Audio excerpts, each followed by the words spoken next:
আপোনালোক সকলোকে শুভ দুপৰীয়া জনাইছোঁ। এয়া কেৰাহীখন গৰম হৈ যোৱাৰ পাছত মিঠাতেল আন্দাজমতে দিছোঁ, পিঁয়াজ ৰঙচুৱাকৈ ফ্ৰাই কৰি ল'লোঁ আৰু ফ্ৰেঞ্চ বিন স্কিনত দেখুওৱাৰ ধৰণে কাটি লৈছোঁ, সেয়া দিছোঁ। তাৰপিছত নিমখ আন্দাজমতে দি পেলাই খুব ধুনীয়াকৈ ভাজি ল'ব। তাৰপিছত হালধি গুড়ি আৰু ধনিয়া গুড়ি দিছোঁ, সেয়া দি পেলাইও খুব ধুনীয়াকৈ ভাজি ল'ব। স্কিনত দেখুওৱাৰ ধৰণে খুব ধুনীয়াকৈ ভাজি ল'ব। তাৰপিছত মিক্সিত পিঁয়াজ, আদা নহৰু আৰু বিলাহী এটা দি পেলাই মিক্সিত মাৰি এটা পেষ্ট বনাই ল'ব। এয়া মিক্সিত মাৰি পেষ্ট বনাই ল'লোঁ, সেয়া দিছোঁ, দি পেলাই খুব ধুনীয়াকৈ লৰাই দিব। তাৰপিছত ঢাকন মাৰি 10 পৰা 15 মিনিট সময় সিজিবলৈ দিব।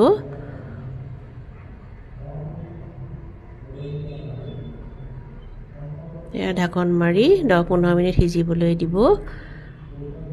এয়া চাওক, ফ্ৰেঞ্চ বিনৰ চব্জিখন ৰেডি হৈ গ'ল।